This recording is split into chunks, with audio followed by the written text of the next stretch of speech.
নমস্কার, জিকেডি কুকিংয়ে সবাইকে স্বাগতম। আমি আজকে খাজা বানাবো। প্রথম থেকে ভিডিওটা শেষ পর্যন্ত দেখার অনুরোধ রইল। 1 বাটি ময়দা, স্বাদ মতো লবণ আর সাদা তেল দিয়ে দিচ্ছি 3 চামচের মতো, দিয়ে ভালো করে ময়াম দিয়ে নেব।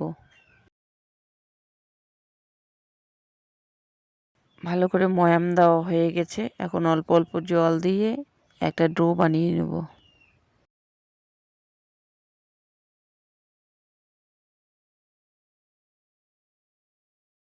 বেশি শক্তও না, নরমও না। এখন ঢেকে রেখে দেবো 10 মিনিটের মতো। আর এদিকে শিরা বানানোর জন্য 1 বাটি চিনি আর হাফ বাটি জল দিয়ে একটা ঘন শিরা বানিয়ে নেব। আর 2টো এলাচ ফাটিয়ে দিচ্ছি। শিরা বানা আমার হয়ে গেছে। এখন নামিয়ে সাইডে রেখে দেব ঠান্ডা করার জন্য। আর এদিকে লেচি কেটে রুটি বেলে নেব।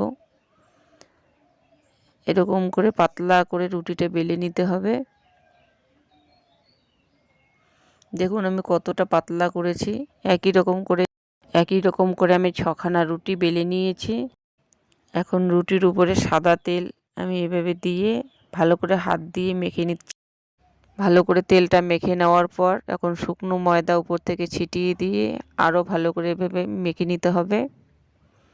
তারপরে একই রকম করে এভাবে রুটির উপরে আর একটা রুটি রেখে দিতে হবে।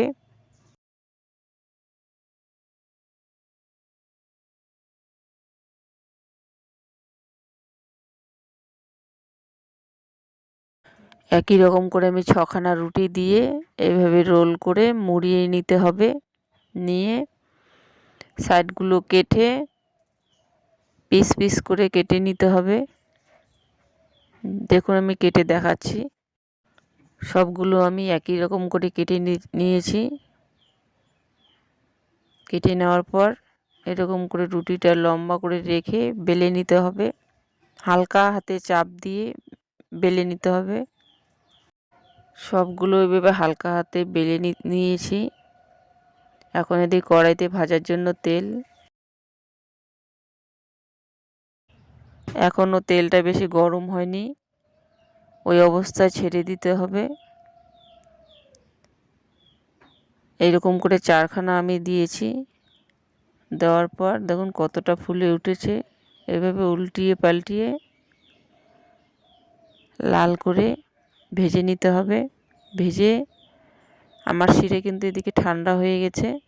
শিরাতে চুবিয়ে সবগুলোই একই রকম করে ভেজে নেওয়ার পর এদিকে শিরাতে দিয়ে চুবিয়ে প্লেটে আমি সাজিয়ে নিচ্ছি। অবশ্যই বাড়িতে আমার ভিডিওটি ট্রাই করবেন।